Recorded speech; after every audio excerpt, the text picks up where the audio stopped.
As the final piece of your First Things First program, we want to talk about something that's really important to our business, which you really almost never hear anywhere else in any other type of career.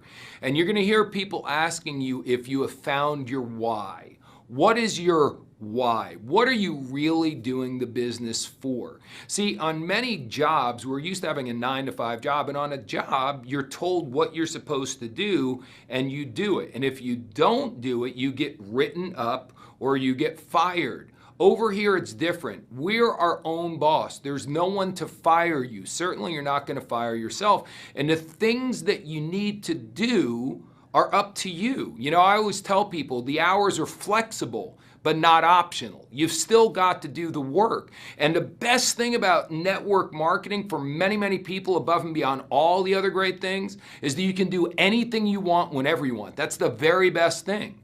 But for a lot of people, when they get started and they don't understand what I'm saying right now, the worst thing about network marketing is they can do whatever they want whenever they want. I always say what's easy to do in our business is also easy not to do. See, all you really got to do is pick up the phone and call a certain amount of people every day. So you do a certain amount of presentations every day, and some will and some won't, and that's okay. It's not that you've got to be a great closer, a great presenter. You've just got to do the repetitions. You've got to make the calls. You've got to do the work. It's not hard work. It's not complicated work, but you do have to go through the numbers. Now, in order to do that, we want to find out what's your inspiration. Dale Carnegie, who wrote one of the greatest books in the world called How to Win Friends and Influence People, said when dealing with human beings, you are not dealing with creatures of logic, but rather with creatures of emotion. So again, this is an emotional business. We get up and down. We get excited. We get bummed out. A lot of times when people get frustrated in our business, they choose not to pick up the phone anymore. Or sometimes they get lazy and they decide not to pick up the phone and do what they're supposed to do. So we try to find out what's your why. What's really motivating you? You've already got a job that's taking care of your basic needs normally, a roof over your head, food on the table. Now, what's your why? What are you really excited about? Now, sometimes that why, for my friend Lori years ago, she wanted to retire her mother and father. She loved her mom and dad so much and wanted to retire them. That was her strong burning why. So when Lori didn't feel like going to work, you know, a lot of people, my old mentor called this your action motivator as opposed to your why.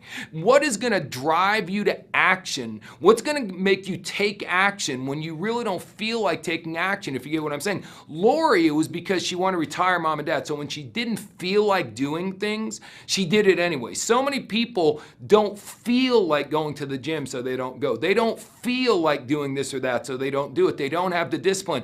Here's a key to success in anything in life. If you only do what you're supposed to do when you feel like doing it, you're not going to succeed. You've got to have something inside you. And Think and Grow Rich, Napoleon Hill talks about this. What's your white hot burning desire? Now, for some of you, you don't know what it is. Maybe no one's ever asked you what your why is. So understand that if you don't have a why when you're done with this video, if nothing pops in your mind, you're still allowed to make 3 sales on the left and 3 on the right and get a $100 cycle bonus. Some people don't develop their why for a while. For me in the beginning, my why was so impressive. I just wanted a new car. I just had never had a really nice new car. So a lot of people, you know, my friend Lori wanted to retire mom and dad. Other people want to raise $100,000 for a charity or do something that's so much more noble.